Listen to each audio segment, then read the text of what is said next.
Citizen ने Shujaat Qureshi, cameraman Khalid Qureshi के साथ इस वक्त अभी हम कामठी शहर में मौजूद है। कामठी शहर में तहसील कार्यालय में मौजूद है। कामठी शहर में अब्दुल्ला शाह बाबा दरगाह जो है वहाँ का जो ट्रस्ट है अक्सर करके वो अभी बहुत विवादों में चल रहा था वहाँ का।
वहाँ पे अभी जो ट्रस्टी लोग आए हैं, अभी जिनके हाथ में ये ट्रस्ट गया है, वो लोग थोड़ा सा तानाशाही जैसी ट्रस्ट को चला रहे हैं, तानाशाही जैसी हरकतें कर रहे हैं। पिछली जो कमेटी थी जिसने बहुत अच्छी तरीके से इस दरगाह के मामले को संभाला, चलाया, लेकिन जब से ये 5 साल पहले से जो दूसरे ट्रस्टी आए थे उनके हाथ में ये जाने की वजह से आज यहाँ की पब्लिक को, वहाँ के दरबारियों को और दरबार में बहुत सारा कम ज़्यादा हेर फेर, लड़ाई झगड़े, ये सब बातें बहुत ज़्यादा हो रही है। आज उसका खुलासा हम करेंगे अपने चैनल के माध्यम से कि इस अब्दुल्ला शाह बाबा की इस दरगाह की सच्चाई क्या है। और आज उस ये जो आई हुई कमेटी, जो तानाशाही कमेटी है, इसके बारे में हम जानना चाहते हैं। अभी जो पुरानी कमेटी थी उसके कुछ मेंबर लोग और दरगाह के जो ज़ाहिरीन लोग हैं, जो दरगाह में जाने वाले लोग हैं, वो परेशान होकर आज एक मोर्चा सा निकाले कामठी शहर में। और ये पूरा मोर्चा तहसील कार्यालय में आया हुआ है, तहसीलदार के साहब के पास आया हुआ है डेपुटेशन लेके। आइए हम जानना चाहते हैं कि किस मुद्दे पर ये आए हैं।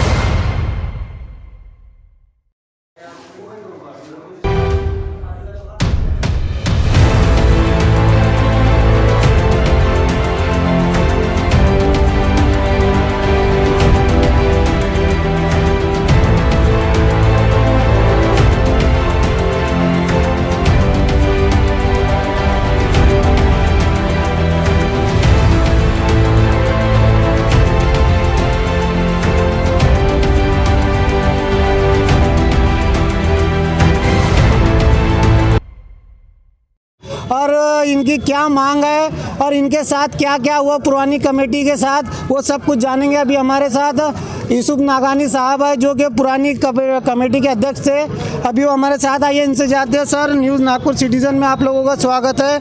आज इतना बड़ा मोर्चा लेकर आ गए, इसकी क्या वजह है आप लोगों की? हम लोग दरगाह बाबा अब्दुल्ला शाह रहमतुल्लाह अलैह के यहाँ से आए हुए हैं। वो करीब 151 साल वहाँ उर्स हुआ है अभी, और काफ़ी मतलब लोग पूरे हिंदुस्तान के कोने कोने से वहाँ के ज़ायरीन आते हैं।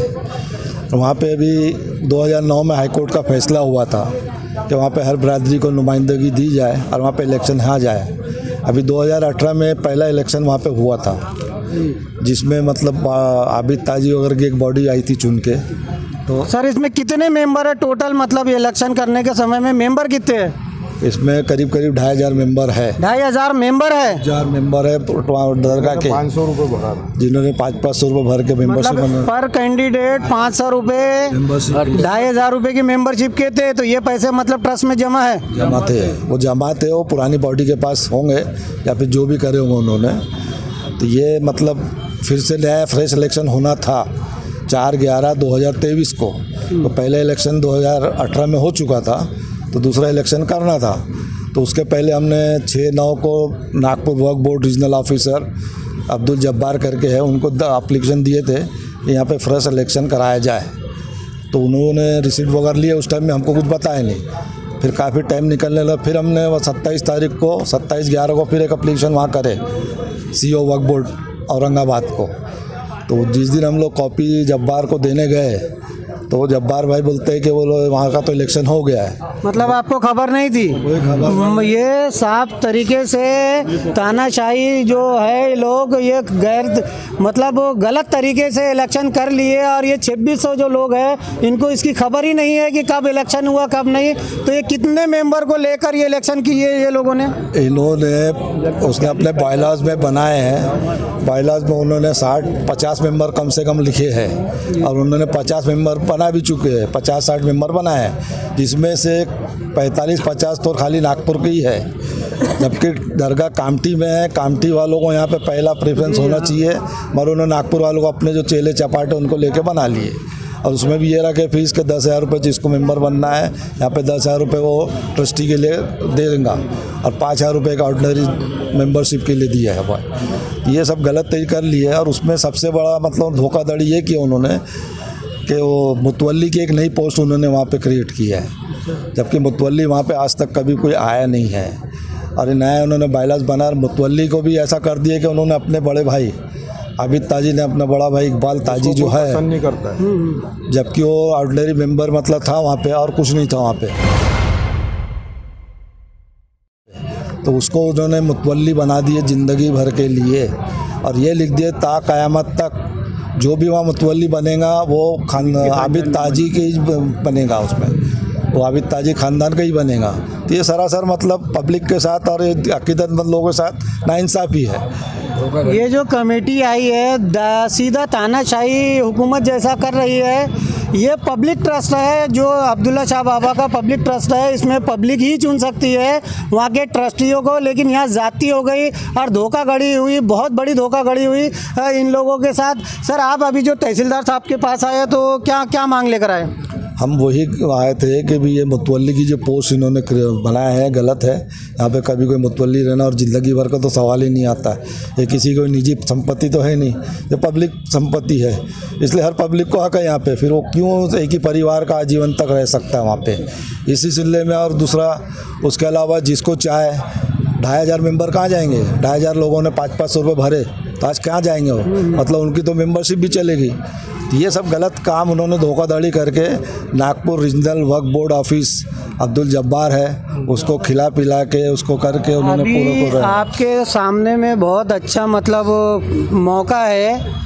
असम्बली में मिर्ज़ा वजाहत अली जो कि वक्फ बोर्ड के चेयरमैन है वो आए हुए हैं और बहुत अच्छे आदमी है, वो हमेशा इंसाफ वाली बात करते हैं। आप हो सके तो असम्बली में आप उनसे मिलिए जाकर।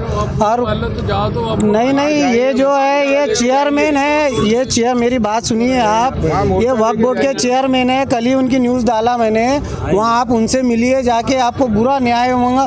और यहाँ पे जो बेईमानी हुई है नागपुर ज़िले से जो बेईमानी हुई है उसका आपको उन पे कार्रवाई हो जाएंगी और उस पर पूरा आपको इंसाफ मिलेगा। और मिर्ज़ा साहब से आप मिलिए। और कुछ कहना चाहेंगे यहाँ की जनता को? हाँ, जनता को यही कि भाई सब सब्र करो, इंशाल्लाह अपन मतलब हक पे है, अपने किसी भी मतलब वो ख़राब नहीं करना है वातावरण अपने को, बस सब्र करो इंशाल्लाह। बहुत देख रहे हैं लेके जाएंगे। ये तो अभी शुरुआत, ये तो अभी हमारी शुरुआत है। अगर इंशाल्लाह हमको इंसाफ नहीं मिला तो हम कोई भी मतलब हद तक पार कर सकते हैं, इसलिए हमको फिर वो उसके फ़िक्र नहीं है। वो क्या हमारी भावना को ठेस पहुंची है और ये हम जो इतने साल से वहाँ पे इबादत कर रहे हैं, ये हमारी इबादत को गलत तरीके से इन्होंने करे हैं।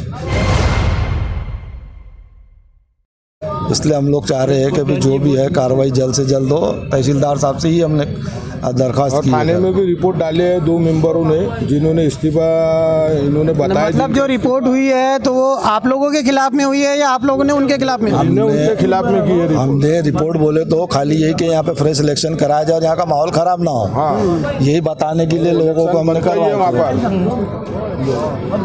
हमारे यूसुफ नागानी साहब और उनके जो ट्रस्टी लोग हैं और यहाँ की जो जनता है जो इस दरबार से जुड़ी हुई है, ये साफ शब्दों में इन्होंने चेतावनी दी है कि अगर इनको इंसाफ नहीं मिलता है तो ये आंदोलन करेंगे और किसी भी हद तक का ये जा सकते हैं। और हमारे तहसीलदार साहब को इस मुद्दे पर ध्यान देना चाहिए, क्योंकि अगर से ये मुद्दे पे तहसीलदार साहब ध्यान नहीं देते हैं तो ये जो मसला है ये कोई और मोड़ ले सकता है और ये कुछ भी हो सकता है। कई लोगों की जानें भी जा सकती ये ऐसा मामला, ये मज़हब का, इनके धर्म का और इनकी अकीदत का मामला है अब्दुल्ला शाह बाबा का, जिसकी सेवा इन लोगों ने, जो दरगाह की सेवा इन लोगों ने दिल से की और कई सालों से कर रहे हैं, आज बचपने से कर रहे हैं। और इनके इस बात इनको हटाकर एक तानाशाही ट्रस्ट आ गया है जो कि अपनी मनमानी कर रहे हैं। पब्लिक खुद नाराज़ है उनसे, और ये खुद पब्लिक को ना बताते हुए, जिसमें कि ये पब्लिक ट्रस्ट है, पब्लिक को नहीं बताते हुए इन लोग ने आपस में इलेक्शन किए। 2600 मेंबर रहने के बाद भी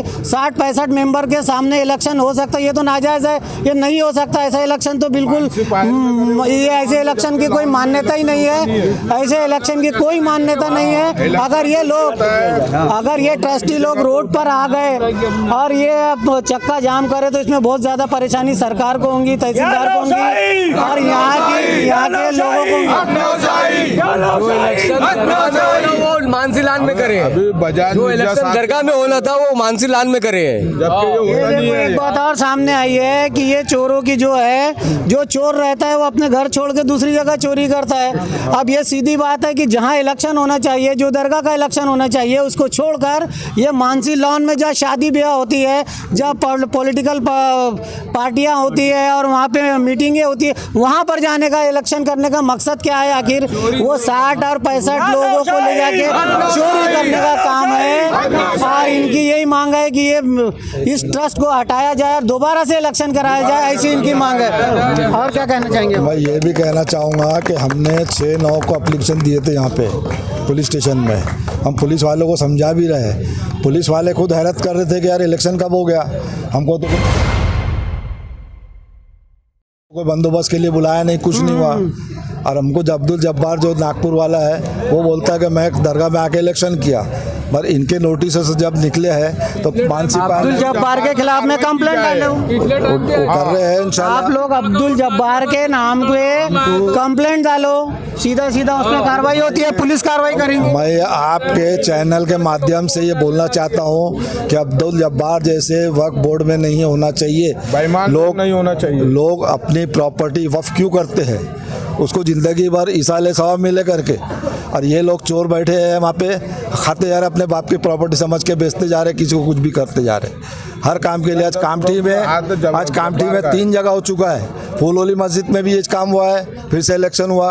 तुम्हारा कादा झंडा मस्जिद में भी ये काम हुआ है, फिर से इलेक्शन हुआ।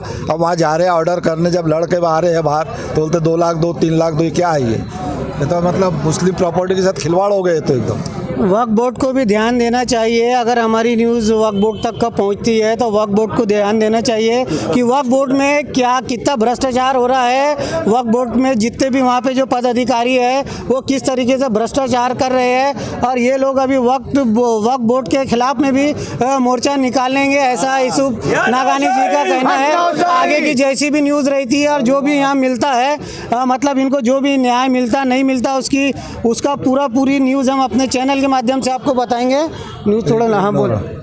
मैं आपके चैनल के माध्यम से जो चेयरमैन साहब है बोर्ड के, वजाहत मिर्जा साहब, उनसे दरख्वास्त करता हूँ कि इस तरीके से कार्रवाई पे जल्द से जल्द एक्शन लिया जाए। तो क्या है ये कर रहा है? नहीं तो हम लोग जो 2009 तक तो हम लोग मतलब कोई वक्फ बोर्ड में थे नहीं, हमने अपने मर्जी से ही वक्फ बोर्ड चुना है, जबकि ये प्राइवेट प्रॉपर्टी थी, किसी की दान करी हुई नहीं थी। हम चाहते तो उसी टाइम अपना कुछ भी कर सकते थे, मगर इसका गलत फ़ायदा उठा रहे हैं लोग और गलत उसका वो कर रहे हैं। ये एक संदेश है कि हमारे को इंसाफ मिलना चाहिए। आगे की जैसी भी न्यूज़ रहेंगी हम अपने न्यूज़ नागपुर सिटीज़न के माध्यम से आपको दिखाते रहेंगे। न्यूज़ नागपुर सिटीज़न से शुजात कुरैशी, कैमरामैन खालिद कुरैशी के साथ कामठी शहर से। जय हिंद, जय भारत।